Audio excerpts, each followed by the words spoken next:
का नाम है मुन्नू, एक का नाम है पप्पू। पप्पू ने मुन्नू को अपना डाउनलाइन बना लिया। किसको बना लिया? मुन्नू को। लेकिन पप्पू 6 महीने से खुद ही इस बिजनेस में सक्सेसफुल नहीं हुआ और बार बार मुन्नू को जाके बोलता है कि हमारा फ्यूचर ब्राइट है। तो मुन्नू के अंदर क्या आएगा? बोलेगा अरे पप्पू, तेरा वीकली चेक 10 हफ्ते से बना नहीं है, तू क्या मुझे मोटिवेट करेगा? यस और नो? तो डाउट क्यों आया मुन्नू के मन में? क्योंकि पप्पू ने अपना वीकली चेक मेंटेन नहीं किया। अगर पप्पू का 1000 रुपए का भी हफ्ते का वीकली चेक मेंटेन होता और ये बात मुन्नू को पता होती कि ये 6 महीने से हर हफ्ते 1000 कमा रहा है, तो मुन्नू के अंदर इच्छा पैदा होती कि नहीं होती कि अरे मेरा अपलाइन पप्पू काम तो कर रहा है, पैसा तो कमा रहा है, ये कमा सकता है, तो ये 4000 कमा रहा है तो 2000 तो मैं भी कमा सकता हूं। यस और नो? तो सबसे पहला गलती अपलाइन लोगों की क्या होती है? अपलाइन लोग सिर्फ प्रवचन देते हैं, सिर्फ ज्ञान देते हैं, वो काम नहीं करते। और आपकी डाउनलाइन आपके बोले गए 7% शब्दों को नहीं सुनती, आपके 93% व्यवहार को देखती है। कुछ लोग बोलते हैं डाउनलाइन से कभी निगेटिव ना बोले, तो नहीं बोले, ठीक है। तुम किसी बगल वाले एमआई लाइफस्टाइल वाले को मिले और वहां निगेटिव बोले, तो वो जाके किसको बताएगा? तुम्हारे डाउनलाइन को। और वो बोलेगा तुम्हारा जो अपलाइन है ना बहुत नीच आदमी है, तुमको तो पॉजिटिव पॉजिटिव बोलता है, हमसे बोल रहा था 9E5 पिए तो दस्त लगने लगा, अब तुमको बोलता है दोनों टाइम पियो। अब मुझे बताओ तुम्हारे डाउनलाइन के मन में निगेटिव आएगा नहीं आएगा? तो पहला काम ये करो कि जो तुम अपनी डाउनलाइन को बनाना चाहते हो वो पहले तुम खुद बन जाओ। यह है पहला नियम। अगर तुमने ये फॉलो किया 100% तुम्हारे ज्यादातर डाउनलाइन तुम्हें अपने आप फॉलो करेंगे, बोलना नहीं पड़ेगा। Rule number 2, B the man of character. अभी आप बहुत पैसा कमा रहे हो, 1 लाख रुपए महीना कमा रहे हो, आपकी फैन फॉलोइंग बन गई, हर आदमी आपको बोल रहा है my great upline, my great upline, my great upline, my great upline. एक दिन पता चला कि आपकी डाउनलाइन में एक लड़की काम करती थी। मैं खुला बोलता हूं, बहुत बुरा आदमी हूं। तो आपने जब पैसा कमाया, पैसे का एक सबसे बड़ी समस्या है, पैसा दिमाग में अहंकार पैदा करता है। तो जब अहंकार पैदा हुआ तो आपने उस लड़की को अपनी गर्लफ्रेंड बनाना चाहा। क्या बनाना चाहा? गर्लफ्रेंड। और उसको बोला तू मेरी गर्लफ्रेंड बन, मैं तुझे मोबाइल गिफ्ट करूंगा। हो सकता है, मैं ये भी नहीं कह रहा, हो सकता है वो लड़की भी बन गई आपकी गर्लफ्रेंड। जरूरी नहीं है कि गलती सिर्फ एक तरफ से होती है, वो बन गई। अब ये बात किसको पता चली? आपके बाकी पूरे टीम में। अब मुझे एक बात बताओ, क्या आपकी टीम का कोई भी लीडर या डिस्ट्रीब्यूटर आपको अपने घर बुलाना चाहेगा? बोलो। क्या आपका कोई भी लीडर या डिस्ट्रीब्यूटर अपनी टीम की किसी फीमेल से आपको मिलवाना चाहेगा? और क्या आपकी रिस्पेक्ट का लेवल आपकी डाउनलाइन के मन में वो रहेगी? आप 1 लाख नहीं 15 लाख महीना कमा सकते हो, लेकिन इज्जत आप खरीद नहीं सकते हो। हरी बात समझ। इज्जत कहां से पैदा होती है? इधर से। और खरीदी हुई इज्जत को चापलूसी कहते हैं। और जिसके आसपास चापलूसों की भीड़ पैदा हो जाए उस इंसान का विनाश निश्चित होता है। ये बात आप याद रखें। तो आप पैसा कमाओ और पैसे कमाने के साथ साथ आप एक अच्छे इंसान बनो। बात समझ में आ रही है? जो बात आप स्टेज से बोल रहे हो वो एक उंगली जब इधर जा रही है ना आपकी तरफ, तो 3 उंगली किसकी तरफ जा रही है? दुर्गेश त्रिपाठी की तरफ खुद भी। तो जब तक उस चीज को जीना नहीं शुरू करते तब तक तुम्हारे बोले गई बात का कोई असर नहीं होगा और तुम्हारी डाउनलाइन तुम्हें अपना लीडर नहीं मानेगी। कितने लोग ये बात से एग्री हैं? तो पहला काम क्या करना है? Be live their dream life. जो उनको तुम बनाना चाहते हो, मतलब 2000 हफ्ता उनको कमाना है, पहले तुम कमा के दिखाओ। उनको तुम बोलते हो कि अच्छा ड्रेस कोड पहनो, पहले तुम पहन के दिखाओ। उनको बोलते हो तुम रेगुलर मीटिंग में आओ, तुम रेगुलर मीटिंग में जाके दिखाओ। उनको बोलते हो वीआईपी क्लब बनो, तो तुम पहले वीआईपी क्लब बन के दिखाओ। उनको बोलते हो लखपति क्लब बनो, अरे तुम पहले बन के दिखाओ, फिर तुम्हारी डाउनलाइन तुम्हारी हर बात मानेगी। आ रही बात समझ में? And then be the man of character. एकदम जो अपना जिंदगी है उसको ईमानदारी से जीना है, राइट? एंड तीसरा, तीन ही रूल है, कभी आपकी डाउनलाइन आपकी बात ना माने संभव ही नहीं है। तीसरा रूल, कितने लोग एक्साइटेड तीसरा रूल जानने के लिए?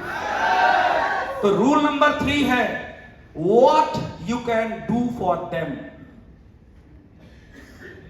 अपनी डाउनलाइन की प्रोग्रेस के लिए, अपनी डाउनलाइन को आमदनी कराने के लिए, अपनी डाउनलाइन को वीआईपी क्लब बनाने के लिए, अपनी डाउनलाइन को आगे बढ़ाने के लिए तुम्हारा प्रयास कितना है? ज्यादातर अपलाइन अपनी ड्रीम, अपने गोल को इतना एक्सप्लोर करते हैं, लेकिन अपनी डाउनलाइन के ड्रीम एंड गोल को सीरियस नहीं लेते।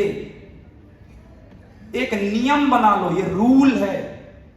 हम आपको 77 रूल्स देने वाले हैं यहां पर रिटन में, सब बन चुका है, अभी आपको देंगे। उसका एक नियम है, अपनी डाउनलाइन के पास बैठकर अपनी डींगे कभी ना हाकें। मतलब अपने बारे में आप 2 घंटा बात मत करें, आप माई लाइफस्टाइल के बारे में बात करें और यह बात करें कि उसका ग्रोथ कैसे होगा।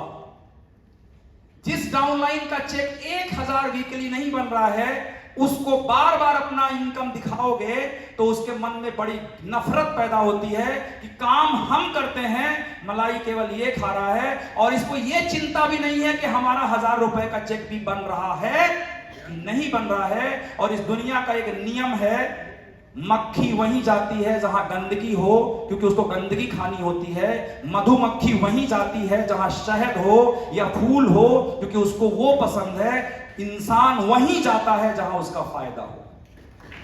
तो अगर आप अपनी डाउनलाइन को फायदा पहुंचा सकते हो तो आपकी डाउनलाइन 100% आपके साथ रहेगी। तो ये देखने से पहले कि मेरा चेक बना कि नहीं, ये देखो कि मेरी डाउनलाइन का चेक बना कि नहीं, और नहीं बना तो आप उसको सपोर्ट करो, क्या उसको परिवर्तन करना चाहिए वो सिखाओ, लेकिन उनके लिए काम करो। ये 3 नियम आप फॉलो करो, जीवन में कभी आपके ज्यादातर डाउनलाइन आपको साथ छोड़ के कभी नहीं जाएंगे। कितने लोग ये वादा करते हैं? और जो ये तीनों काम करेंगे वही बनेंगे पोटेंशियल लीडर। बात समझ में आ रही है? अगर आप ये नहीं बने, नहीं किए, तो आप पोटेंशियल लीडर नहीं हो।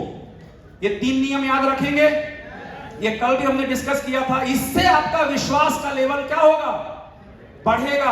आपकी टीम में लोग काम करेंगे तो आप यहां आओगे, फिर यहां आओगे, फिर यहां आओगे, और एक दिन आप यहां आ जाओगे, और फिर कोई आपके सामने बैठ जाए, आप उसे माई लाइफ का पेमेंट लेके ही उठोगे, क्योंकि आपके विश्वास का लेवल बहुत बड़ा हो जाने वाला है। आई बात समझ में? कितने लोग आई बात समझ में? तो दोनों हाथ ऐसे करके बोलेंगे आई बात समझ में। आगे बढ़ते हैं। अब कल का जो आपने सेशन देखा, वहां पर हमारे रिस्पेक्टेड सीईओ सर ने जब बात की, तो माई लाइफस्टाइल पे विश्वास बढ़ा कि नहीं बढ़ा? बढ़ा। आपका तो बढ़ा ही बढ़ा, मेरा खुद का बहुत ज्यादा बढ़ा। मैं जब जब सर को सुनता हूं तो विश्वास का लेवल और ज्यादा बढ़ जाता है। आई बात समझ में? तो जब हमने सर को सुना, आज हमने आलोक सर को सुना, तो हमारे ऊपर माई लाइफ के ऊपर विश्वास बढ़ा कि नहीं बढ़ा? बढ़ा। माई लाइफ पे विश्वास बढ़ा। जब चंचल सर बात किए तो कल तो रात को सब लोग बोल रहे थे खाना नहीं खाएंगे, पहले नेटवर्किंग करेंगे। आ रही बात समझ में? मतलब इंडस्ट्री का जो पावर सर समझाते हैं, जो इसका फ्यूचर सर दिखाते हैं, राइट, इतना बेहतर तरीके से वो समझाते हैं नेटवर्क मार्केटिंग की शायद ही कोई समझा सकता है। तो हमारे रिस्पेक्टेड कैलाश सर के लिए, आलोक सर के लिए, चंचल सर के लिए थैंक्स वाली एक बात आगे होनी चाहिए, राइट। अब आपको माई लाइफ पर विश्वास बढ़ा? yes. तो एक बार बोलेंगे यस। आपको इंडस्ट्री पर विश्वास बढ़ा? मैनेजमेंट पर विश्वास बढ़ा। अब अंतिम सवाल ध्यान से सुनना, आपका खुद पर विश्वास बढ़ा? पहले से तो बढ़ा, यस और नो? अब बहुत सारे लोग होते हैं आरटीपी में क्यों जाएं? इसीलिए जाओ, क्योंकि विश्वास कहां बढ़ता है? इधरिच। कितने इधरिच वाले है ना? हाँ, तो इधरिच बढ़ता है, वो घर में नहीं बढ़ सकता, ये वीडियो देख के नहीं बढ़ेगा, वो इधरिच बढ़ेगा। आई बात समझ में? और विश्वास के मीटर को आपको बढ़ाना पड़ेगा। जितना आपका विश्वास का मीटर बढ़ेगा उतना ज्यादा आप तरक्की करोगे। स्क्रीन पे कुछ दिखा, क्या है ये? क्या है? नए लोग, सिर्फ नए लोग बताएंगे क्या है। आम का पेड़। ये आपके लिए आम का पेड़ है, लेकिन ये मेरा स्कूल है। और ये अभी मैंने फोटो मंगवाया है। ये आम के पेड़ के ठीक नीचे चारों तरफ ऐसे कुछ चबूतरे बने थे, और मैंने अपनी प्राइमरी लेवल की जो पढ़ाई है वो इसी स्कूल में करी है। मैंने आपसे कहा ये विश्वास बनने में बहुत वक्त लगेगा, इसलिए मैं आपको छोटी सी अपनी यात्रा बताता हूं। ये आम के पेड़ के नीचे जो बच्चा पढ़ेगा वो कितने अमीर घर का होगा, इससे अंदाजा हो जाता है। मतलब जो मजदूर वर्ग के लोग होते हैं ना, उनके बच्चे भी उधर ही पढ़ते थे, और वहीं पे हम भी पढ़ते थे। सुबह 11 बजे स्कूल चालू होता था, शाम को 4 बजे स्कूल बंद होता था, और हमारे पास देखने के लिए घड़ी नहीं होती थी उस वक्त। तो 2 गाड़ियां चलती थी रोडवेज बसेस की। अभी भी रोडवेज बसेस चलती हैं, वो जो फिक्स टाइम पे आती हैं अलग अलग शहरों में। तो हमारे घर के पास से 2 गाड़ियां निकलती थी। सुबह 11 बजे निकलती थी मनोरमा, और शाम को 4 बजे निकलती थी नील तारा।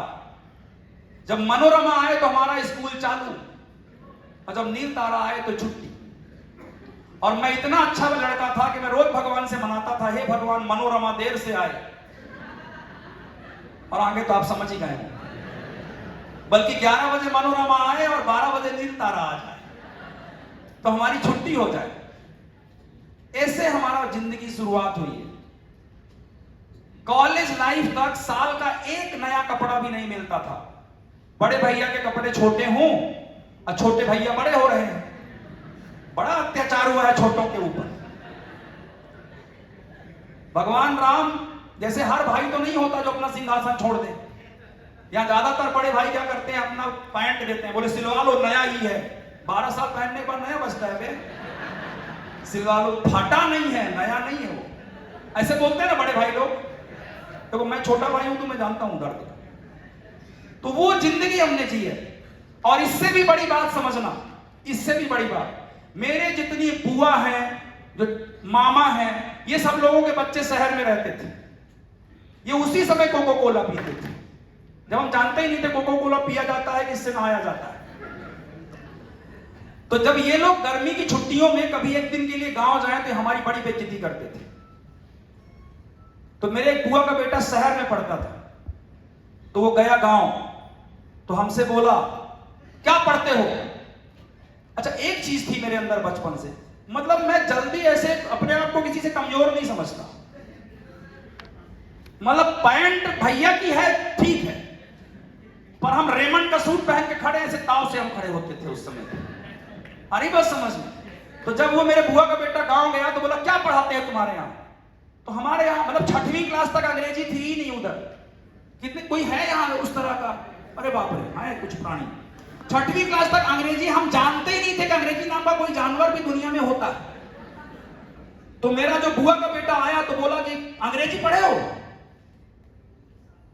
तो जैसे बचपन में हम लोग कैसे होते हैं, जो नहीं भी बनता बोलते हाँ बनता है ना। बचपन में मान लो जैसे कोई बोलता है मेरे पापा के पास कार है, हम लोग बोलते हैं मेरे पापा के पास बहुत बड़ी कार है, भले ना हो। तो जब वो मुझसे बोला मुझसे अंग्रेजी बनती तुमसे बनती है, बोले हाँ बनती। बोले तो बताओ। हम बोले क्या बताएं। बोले मोहन आम खाता है। तो हम बोले खाए। तो बोले नहीं नहीं खाए नहीं, मतलब मोहन आम खाता है को इंग्लिश में बताओ। तो हम बोले इंग्लिश में हम क्यों बताएं, मोहन बताए। बात सही है कि नहीं? खा आम मोहन रहा है, अब बताए हम। तो बोले नहीं नहीं बताओ। तो हम बोले हम नहीं जानते। अच्छा, जिस आदमी का एटीट्यूड ऐसा हो कि वो हार नहीं मानता किसी के सामने, उसको हार मानना पड़े तो आत्मा टूट जाती है कि नहीं? तो मुझे लगा जैसे एकदम नई लखानी चप्पल किसी ने मुंह में मारी है। तो मैंने कहा मुझसे नहीं बनता है। तो उसने कहा मोहन ईट्स मैंगो। मुझे लगा ये अल्बर्ट आइंस्टाइन का सगा बाप है, मतलब इतनी अंग्रेजी, मोहन ईट्स मैंगो। फिर बोला तुम लोगों का क्या फ्यूचर बनेगा, क्या भविष्य बनेगा? तुम ये पढ़ रहे हो, हम उधर बढ़िया कॉन्वेंट स्कूल में मोहन आम खाता है, मोहन आम नहीं खाता है, मोहन आम खा रहा है, मोहन आम नहीं खा रहा है। हम बोले सारा मोहन आम ही क्यों खा रहा है यार, मतलब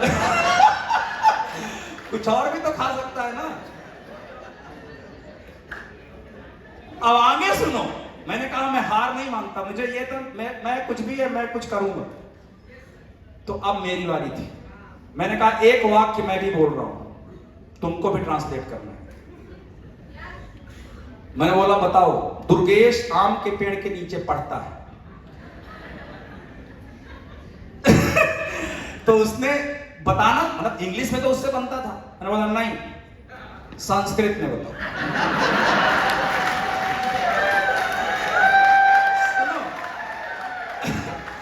पता है क्या है, मेरे घर में मेरे दादाजी संस्कृत में कथा वांचते थे, पिताजी संस्कृत पढ़ते थे। तो संस्कृत में बिना स्कूल में पढ़े ही सीख गया था। मतलब संस्कृत मेरे लिए नॉर्मल बात थी।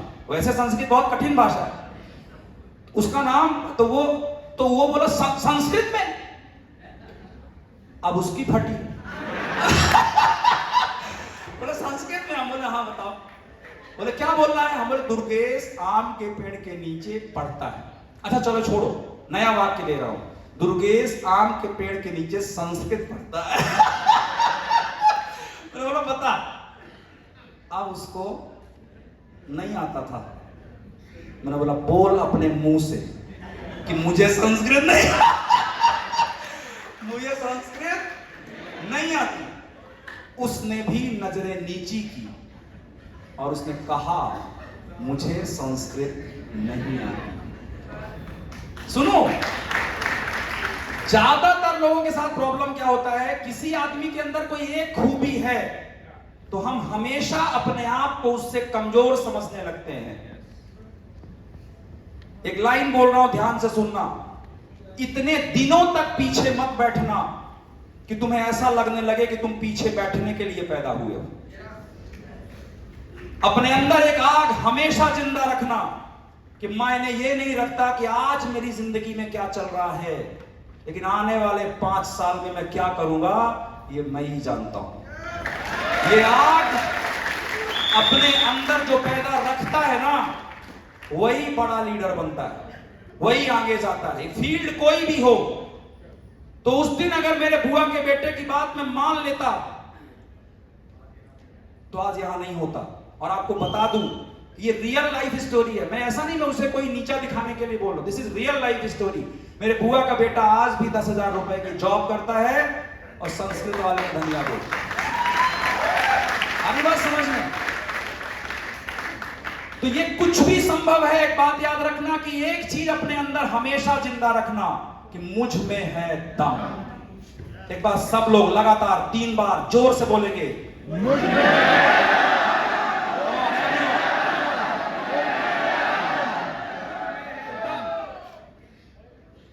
है दम।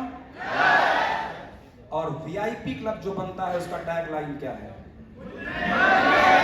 कुछ भी इत्तेफाक नहीं है, सब प्लानिंग के तहत हो रहा है। तो जिसे लगता है मुझ में है दम, वो बनता है वीआईपी क्लब। और एक बात याद रखना कि कोई कितना भी आपको नीचा दिखाने का प्रयास करे, अगर आप अपने आप को नीचा नहीं देखते तो निश्चित रूप से आप ऊपर जाओगे। ये बात का भरोसा रखना। मैं आज भी सक्सेसफुल होने के बाद में भी मैं अपने गांव जाता हूं और मेरी स्कूल भी जाता हूं। जो मेरी स्कूल थी, अब वहां पे स्कूल बन गया। और यहाँ ये मेरे देखो बेटियों के साथ में गया जाता हूं अभी भी, और वहां के जो बच्चे रहते हैं उनके लिए कुछ गिफ्ट लेके जाता हूं। और उनको मैं ये बोलता हूं, सुनो, उन बच्चों को जाके मैं ये बोलता हूं, ये बेचारे देखो इनको पीछे, ऐसे कभी ये सिंघम बैठते थे। आई बात समझ में? तो इनको जाके मैं बोलता हूं कि तुम इस स्कूल में पढ़ रहे हो, इससे ये मत समझ लेना कि तुम कमजोर हो, इधर सिंघम पैदा होते हैं। आई बात समझ में? तो आप अपने आप को ना कभी कभी कभी कमजोर मत समझना दोस्तों। एक छोटा सा एक्सरसाइज करवा रहा हूं आपको, और प्लीज इसे सब लोग करना। लेकिन वो एक्सरसाइज करवाने के पहले मैं आपको एक छोटा सा एक्सपीरियंस बताता हूं, मेरा नहीं, बहुत सारे सक्सेसफुल लोगों का। दुनिया के बहुत सारे सक्सेसफुल लोगों ने कई अलग अलग रिसर्च करते रहते हैं। सफलता देखो इत्तेफाक से नहीं होती, इसके पीछे कुछ नियम कानून चलते हैं। और उन रिसर्चेज में एक बात सामने निकल करके आई कि 7 मिनट कल्पना में जो आप सोचोगे वो आपके जीवन के 1 मिनट वास्तविकता का निर्माण करेगा। ये वापस समझो, अगर आप 7 मिनट ये सोचोगे कि मेरी जिंदगी में कुछ भी अच्छा नहीं हो सकता, तो 1 मिनट आपने ही अपनी किस्मत लिख ली कि आपकी जिंदगी अच्छी नहीं होगी। और एक और रिसर्च हुई थी और उसमें बोला गया कि visualisation a complete with emotion is 60 time powerful as real event. यानी अगर आपने कल्पना में यह सोचा कि मैं वीआईपी क्लब नहीं बन सकता, तो 60 गुना चांसेस बढ़ जाएंगे कि आप वीआईपी क्लब नहीं बनोगे। लेकिन अगर आपने कल्पना में सोचा कि मैं वीआईपी क्लब बनूंगा, तो 60 गुना चांसेस बढ़ जाएंगे कि आप वीआईपी क्लब बनोगे। लेकिन हमारे देश के अंदर सबसे बड़ी प्रॉब्लम क्या है पता है?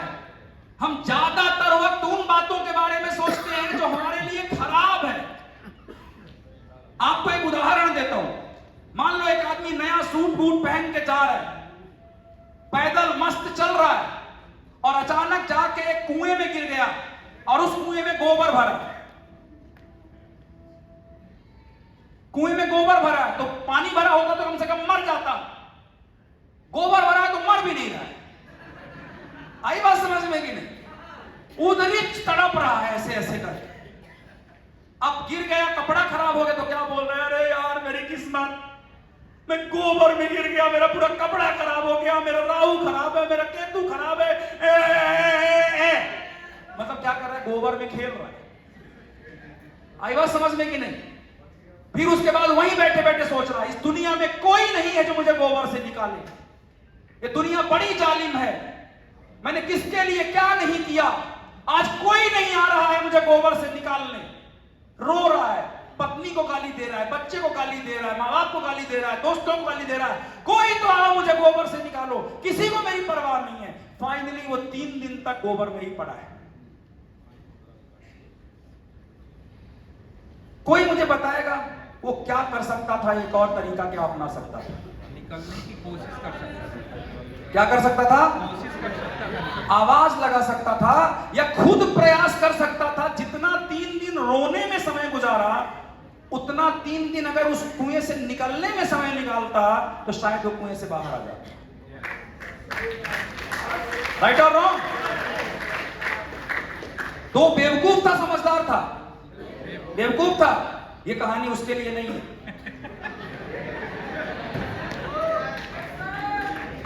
ये कहानी उसके लिए है ही नहीं, ये इधर बैठे लोगों के लिए है। तुम गोबर में नहीं गिरे इसका मतलब तुम अच्छी जिंदगी जी रहे हो, ऐसा नहीं है। 5 साल पहले कोई घटना घटी, उसकी तकलीफ आदमी सबको बताता है। मिडिल क्लास फैमिली का पार्ट टाइम जॉब है बुराई करना। Part time job. आप अपने दोस्त के घर 15 साल बाद जाइए, ठीक है, 15 मिनट बैठिए, या तो अपने भाई की, या अपने बहन की, या अपनी पत्नी की, या किसी ना किसी की बुराई करना शुरू कर देता है। यस और नो? आपका हाल चाल नहीं पूछ रहा है, वो बुराई करना शुरू कर देता है। मतलब उसके दिमाग में क्या भरा है? क्या भरा है कि किसी की बुराई करके मुझे मेरे अपने आप को जीतना दिखाना है, सिंपैथी गेन करना है। लेकिन दोस्तों एक बात बोलता हूं, 75 साल 80 साल की भगवान हमको खूबसूरत जिंदगी देता है। हमारे साथ किसी ने बुरा किया भी है तो क्या हुआ? हम अपनी जिंदगी को वहां से बेहतर बनाने का प्रयास तो कर सकते हैं ना, या हमें वहीं गोबर में मर जाना चाहिए? आप मुझे बताइए। तो मैं एक चीज आपको बोलता हूं, भूत मतलब पास्ट, भूत आपका कैसा भी रहा हो, भविष्य बनाना हमेशा आपके हाथ में होता है। हमारे साथ बुरा क्या हुआ उसको सोचने में इतना वक्त निकाल देते हो कि हमारा अच्छा क्या हो सकता है ये तुम सोचते ही नहीं हो। तुम्हारे साथ बुरा किसने क्या किया ये इतना सोचते हो कि तुम अपना अच्छा कैसे कर सकते हो ये सोचते ही नहीं हो। मतलब एक बार की घटी घटना तुम्हारी पूरी जिंदगी को अगर बर्बाद कर देती है ना, तो गलती उस घटना की नहीं है, गलती तुम्हारी है।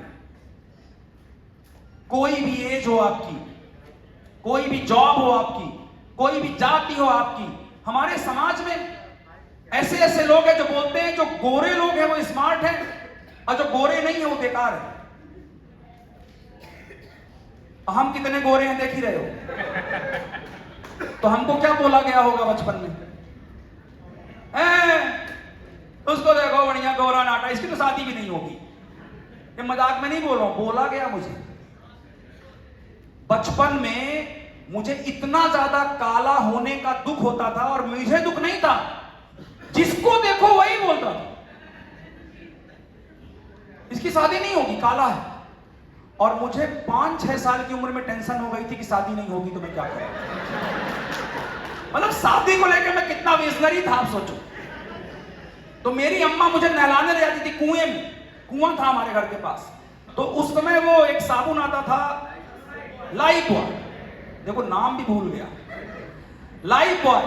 तो मैं लाइफ बॉय को चेहरे में 3-4 बार लगा के धोता था कि शायद फिर एक साबुन के बारे में पता चला, 7 दिनों में त्वचा गोरी गोरी, तो हम उसको 12 बार रगड़ने लगे। एक बात बताएं आपको, बहुत लंबा समय गुजारने के बाद पता चला, जब ये बिजनेस मेरी जिंदगी में आया, आज मैं वही आदमी हूं, वही सिंपल आदमी। लोग हीरो की तरह आते हैं, सेल्फी चाहिए सर सिर्फ। मुझे लगता है यार मैं आज तो साबुन से भी नहीं नहाया। आज इनको सेल्फी क्यों चाहिए। मतलब दुनिया तुम्हारे चमड़ी के कलर से तुम्हें हीरो नहीं मानती, दुनिया तुम्हारे पुरुषार्थ, तुम्हारे पराक्रम से तुम्हें हीरो मानती। गलत धारणा है। कुछ लोग क्या बोलते हैं, तुम छोटी जात के हो। किसी को बोला गया ऐसा, तुम छोटी जात के हो। एक बार अब्राहम लिंकन का नाम सुना है? अब्राहम लिंकन जब राष्ट्रपति बने अमेरिका के, तो वो एक ऐसी जात से थे जो जूते बनाने का काम करते थे। तो कई लोग उधर भी आए। कई लोगों को लगता है ये जात प्रथा सिर्फ भारत में, उनको बता रहा हूं। अब्राहम लिंकन के राष्ट्रपति बनने के बाद कुछ लोग वहां आए और बोले, अब्राहम लिंकन जी, हमें जानकारी मिली है कि आपके पिता जूते बनाने का काम करते थे। तो हमारे यहां होता तो झगड़ा हो जाता। बात सही है, हमको ऐसा कैसे कहती है बे? निकल बाहर। बड़ा आदमी ऐसे नहीं लड़ता यार। अब्राहम लिंकन ने क्या कहा पता है? आपने बिल्कुल सही सुना।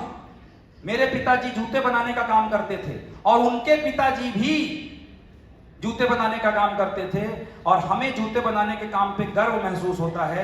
क्या कभी ऐसा हुआ कि मेरे पिता के बनाए जूतों से आपको कोई दिक्कत रही हो, क्वालिटी में कोई कमजोरी रही हो?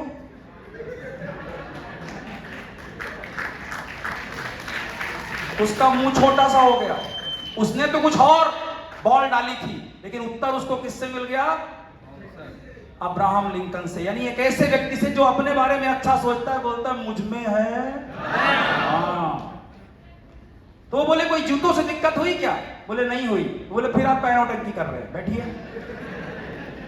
और जैसे मेरे पिता ने अच्छे जूते बनाकर लोगों की सेवा की, वैसे ही मैं अमेरिका की सेवा राष्ट्रपति के तौर पर करूंगा। जिम्मेदारी मिली है, उसको दिखाऊंगा। That's it। लेकिन दुर्भाग्य यह है कि आज भी हमारे देश में जाति प्रथा पे किसी किसी को नीचा दिखा दिया जाता है, चमड़ी के कलर से नीचा दिखा दिया जाता है। औरत, पता है कुछ लोग कैसे बोलते हैं, ये